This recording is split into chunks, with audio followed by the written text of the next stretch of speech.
Fidèles internautes de Guérit TV Monde, bonjour et bienvenue dans votre émission Écho de la Marina. Le mercredi 18 octobre 2023, le chef de l'État Patrice Talon et les membres de son gouvernement se sont réunis en Conseil des ministres. Et comme de coutume, plusieurs décisions ont été prises.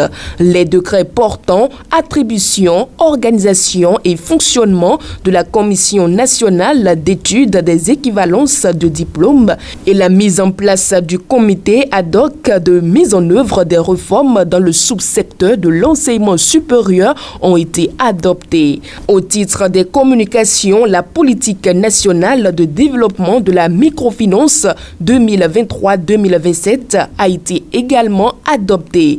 Elle tire les enseignements des insuffisances relevées dans les pratiques antérieures et entend favoriser une plus grande efficacité du dispositif de microfinance au profit des bénéficiaires. Pour y parvenir, elle se décline en 3 objectifs stratégiques, à savoir renforcer la veille, le suivi et les réformes d'assainissement du secteur, améliorer le dispositif institutionnel et managérial des systèmes financiers décentralisés, puis adopter le numérique et le digital dans les transactions et les opérations des systèmes financiers décentralisés. Deuxième décision au titre des communications, contractualisation avec des centres spécialisés pour la formation des artisans dans le cadre du projet Assurance pour le renforcement du capital humain ARCHE. L'objectif visé est de passer à la généralisation du programme H Formation. Le Conseil a donc autorisé la contractualisation avec les centres spécialisés identifiés aux fins de la prise en charge d'une cohorte de 1720 artisans dans divers corps de métier au titre de l'année 2023.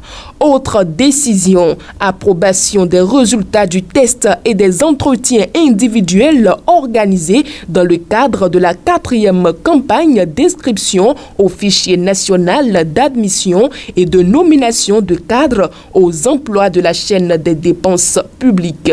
Au titre de cette campagne, la répartition par spécialité pour les 497 candidatures enregistrées est la suivante.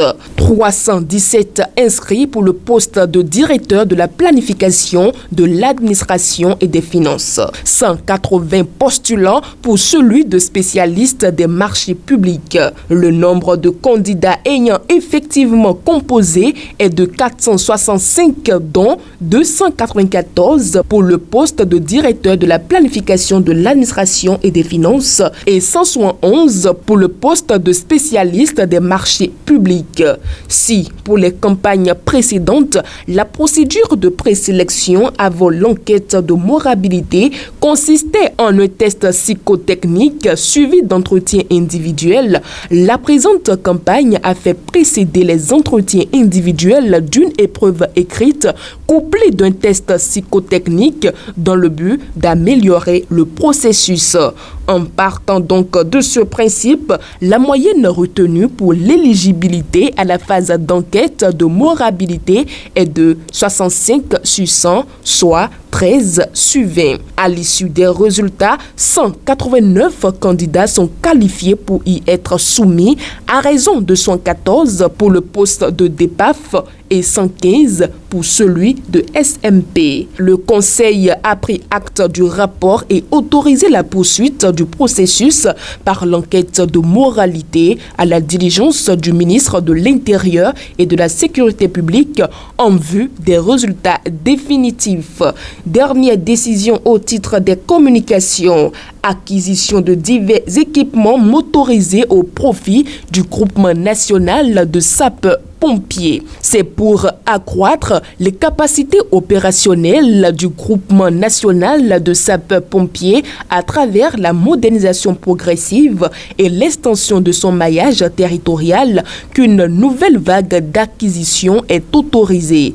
Elle porte sur 5 véhicules d'intervention pick-up 4x4, 10 véhicules véhicules de secours et d'assistance aux victimes et 2 camions-citernes de lutte contre les incendies. Au titre des rencontres et manifestations internationales, le conclave hebdomadaire présidé par le chef de l'État Patrice Talon a autorisé l'organisation au Bénin du 24 au 26 octobre 2023 d'un colloque international du réseau des hôpitaux d'Afrique, de l'océan Indien et des Caraïbes, RECHAOC. Le premier congrès de la Société béninoise d'hépatogastro-entérologie aura également lieu au Bénin du 27 au 28 octobre 2023. Triste nouvelle à présent, le chef de l'État Patrice Talon est endeuillé depuis le samedi 14 octobre 2023. Il a perdu son conseiller technique à la sécurité CTS, Feu Bertin Achidi, qui est décédé dans la nuit du samedi 14 au dimanche 15 octobre 2023 dans un hôpital de Paris, en France. L'homme était un ancien colonel de la gendarmerie nationale à la retraite.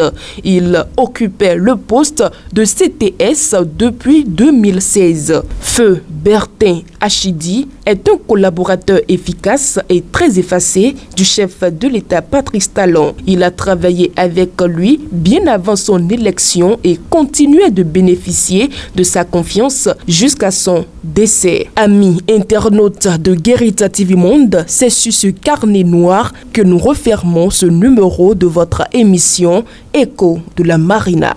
À samedi prochain.